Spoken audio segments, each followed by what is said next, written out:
President Bola Tinubu has vowed to keep promoting the rule of law and adhere to the principles of separation of powers, while also welcoming dissenting views within the ambit of the laws. The president said his administration had made steady progress in the effort to rebuild the country through legal and judicial reforms. Represented by Vice President Kashim Shettima at the annual General Conference of the Nigerian Bar Association, President Tinubu acknowledged the NBA's sterling history of championing democratic ideals as well as promoting the rule of law.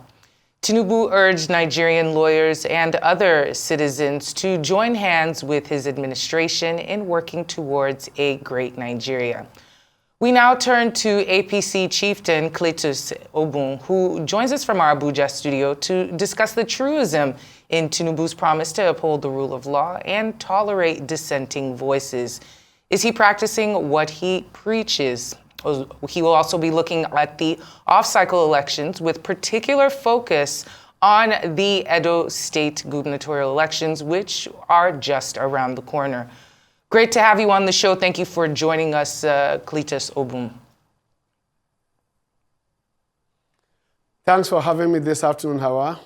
So is the president living up to his statements? Is he walking the walk and talking the talk? We saw him just with the appointment of a new CJN. Some people see that as a good step forward. What is your opinion in regards to how the president is sticking to his words?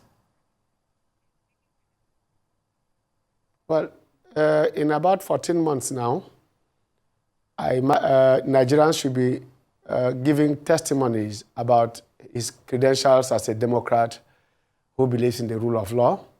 And he is not just walking the talk, he's acting the act.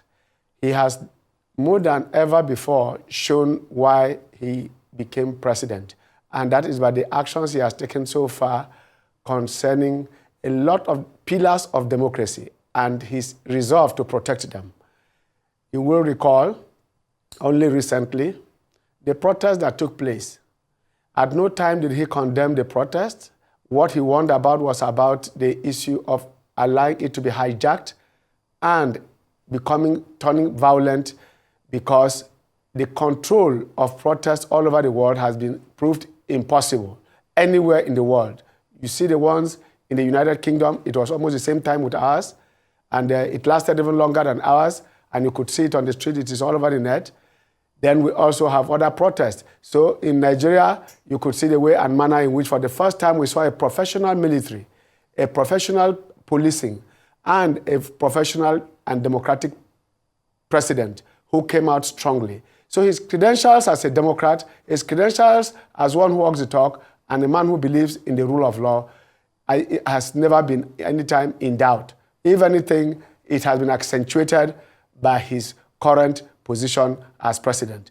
In the off-cycle elections, we've had some. In rerun elections, and in several other ways, you could see him insisting that democracy must be protected, not just within Nigeria, but within the African continent, and especially within the sub-region. His attempts to, as much as possible, intervene in the undemocratic removal of government and replacement of such governments in West Africa sub-region, you can see it met with some kind of resistance, but somehow we navigated our way through it by his astute leadership and statesmanship as a continental figure. And of course, you remember that his very first meeting at AU, he was receiving awards and accolades across the globe, and several presidents of older democracies like America, who have been there for over 250 years, have also demonstrated that he is not just accepted at home, but that he is accepted globally and internationally as a statesman and a Democrat. Well, maybe we should x-ray that statement, because it seems to be in contrast with the current ongoing clampdown on journalists in the country. Just right here in Lagos on Sunday, earlier in the day, we saw the arrest of journalists. That's Soyinka who was arrested earlier in the day, that same Sunday. And also there have been other arrests. There was the arrest also of a Premium Times journalist, Emmanuel Agbo, over a yet-to-be-published report that he was working on. And there have been several clamor for journalists to have that press freedom. But the president didn't seem to have anything to say about all of these happenings. How do we reconcile his statement about accommodating dissenting views with all of these happenings?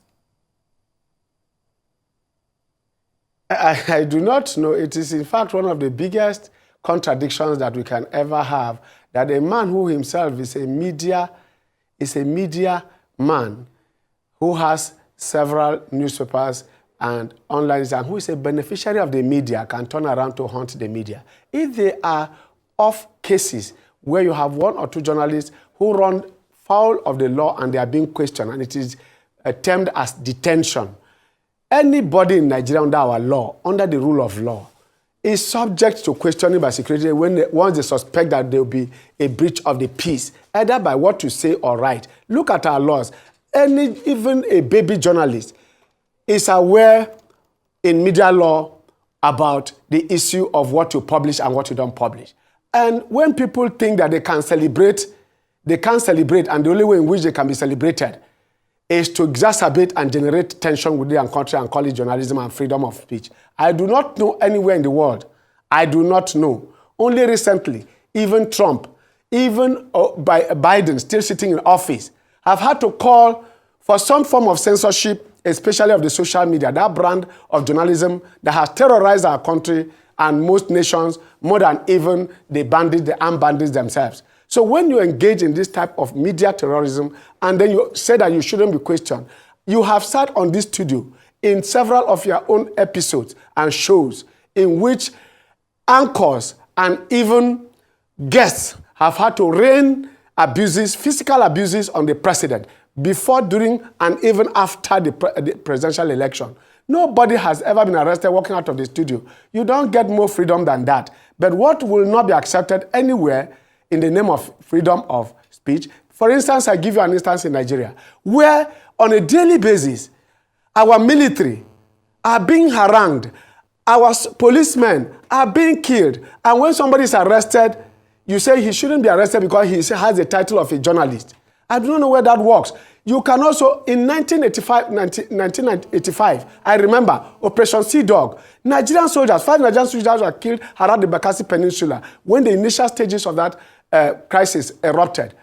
Guardian newspaper attempted to come and a covert operation by the Nigerian military when they were doing reconnaissance operations within Calabar, within the tried to publish it. And we said this was irresponsible.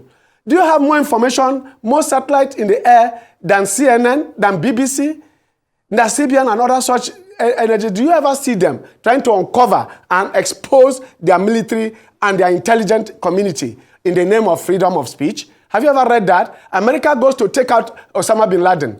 That operation took place for more than 8 years, even before Obama came into power. But in all those operations, you never saw it in any mainstream media in America. Well, until that arrest was... Let me just interrupt and clear up that, because that is actually factually wrong. We do see that a lot in Western nations, where there are whistleblowers. There are actually laws to protect them. Some of them do run afoul. We do have the likes of... well, I'll leave the names out, but we do have some of them who run afoul, but whistleblowers aren't seen as individuals to just lock up because they have said something that offends a large group. There has to be proof, and also it is on the onus of the government in any republic who doesn't want to be called a banana republic to find a balance in how to let information go out and not completely get scared to their knees and decide to resort to violent acts like abducting journalists. I just want to correct something else you said about journalists in studios abusing the president. Regardless of, at Arise, we don't think we do that. We definitely don't condone such. But the difference is if someone were to come up on a news broadcast, you see my face, so it's easier to get in trouble if anything runs afoul. With these individuals, these journalists who were kidnapped, they're faceless, so to speak. We do know their names, but we don't know what they look like. And that is, we can both agree that it's easier to do something to an individual who doesn't have their face on television every day than an individual whose only their family and their coworkers will come running for them. So journalists do need some respect in that regard. Clearly, I am saying to you that few instances apart, I am not aware that since the inception of democracy between 1999 and today, if you were here under the military, as some of us were, either as broadcasters or as journalists, I was a features editor in Nigerian Chronicle. I remember clearly under the Babangida administration that even to pronounce the name of a president was a problem. Anywhere, I'm not talking about even in the media, even in a drinking parlor, you dare not call the name Abacha. You dare not. And you'll be picked. And some of them, like Carl to them, we never even saw their corpses. But here we are today, when you have an instance in which somebody is called for questioning about a particular issue that the security agencies feel strongly, that will jeopardize the security of Nigeria. Are we suggesting that there should be no questioning at all? That such things should be overlooked? And when you say you are correcting the impression that all over the world, those things are, I'm giving you specific instances and operations that have taken place all over the world, and I'm using America, which is our own bastion and our own template for measuring the success of our democracy. I'm asking, even in Britain, in fact, there's a book by Woods, he titled it, How the Press Controls 10 Downing Street. That book was written in the 70s. It is as relevant as today. The media, even Babangida, after his office, told us how the media influenced most of his decisions.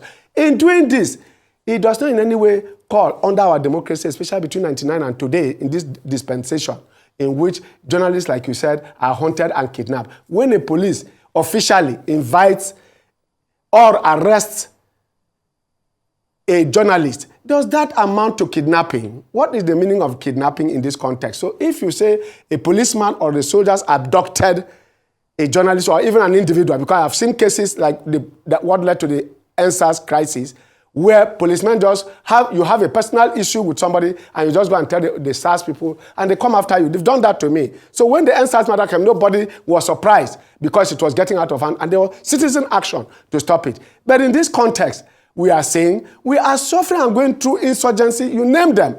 Insurgency, banditry, kidnappings, and all kinds of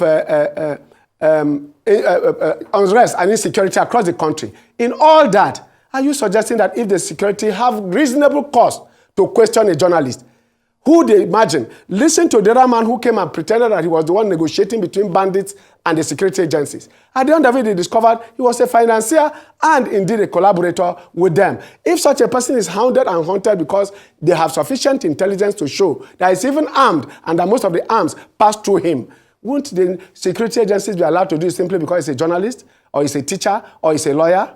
These are things that we know. And like I said, all over the world, it's not just journalists. Even sometimes policemen. We saw the case of Aneni.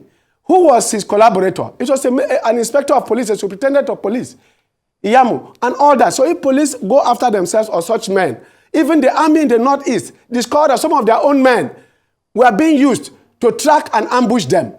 So if such people are arrested and taken in, should they not be questioned under our situation? Shouldn't we even have the security? When we make them become so G3, we let so many things go under the bridge. And I think that our military and our security agencies should be supported rather than being hounded into silence, because I saw it happen under the Buhari administration, in which he was blackmailed into silence. At the point, he was blackmailed into silence because each time he talks, they will remind him of Decree 2. Each time he talks, they will remind him, oh, you are bringing back Decree 2. All right, since you those seem are cheap political blackmails. Holding the fort that's political banditry. Since you seem to be holding the fort for the Nigerian security forces, especially when it comes to the prosecution or the arrest of journalists, I'd like to bring this report before you. That's the Committee to Protect Journalists report, saying that at least 56 journalists were assaulted or harassed by security forces or unidentified citizens while covering the recent anti-government protest. That's the recent protest, the End Bad Governance protest. What's your reaction to that? Let me say this. I have told you, first, I'm also a journalist. So if I say that the treatment of journalists or the maltreatment of journalists should be condoned, I won't be fair not just to the journalistic profession, but also to the freedom of speech enshrined in our Constitution. In the coverage of news, it is constitutional for anybody to own a medium through which he can express himself. But within that context, there is, and there are limitations. For every privilege, there is a responsibility. So it is not enough to invoke your own rights and then try to play down on the responsibility bestowed on you for responsible journalism. Now, that does not in any way presuppose that a policeman who feels that covering his master who is misbehaving amounts to gross misconduct by a journalist. That is as distinct, like the case you are citing now, mob action, where a peaceful protest turns violent, where a peaceful protest is hijacked by those who have ulterior motives. Those who originally planned it, you can see them plainly sitting out innocently. But those who have been waiting for such opportunity, like I said, we are sitting in a tenuous condition in which, for example, you are in an asymmetrical warfare in which bandits are mixing up with civilians. And then you now go into an operation in an area, you can't distinguish them.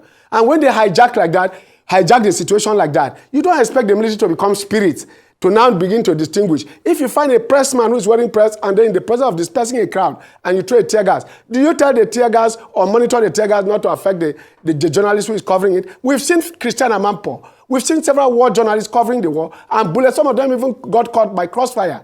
We've seen that happen. Will you say that a journalist was murdered or was killed by the other side? Those who cover these operations know that such risks are bound to occur. When they occur, they should be treated in isolation from the issue of going out to go and catch or arrest a journalist simply because he published or made a statement about a particular individual or an institution of government. Those are distinct cases. We must distinguish them and not lump them together. Like the case you have just cited of the mass protest. It is germane and it is very likely. I'm not in any way a spokesman for the security agencies, but I speak as a citizen who have the exposure and who participates in most of these activities. I have said, if that protest was about cleaning up the NNPC, I would have participated in it.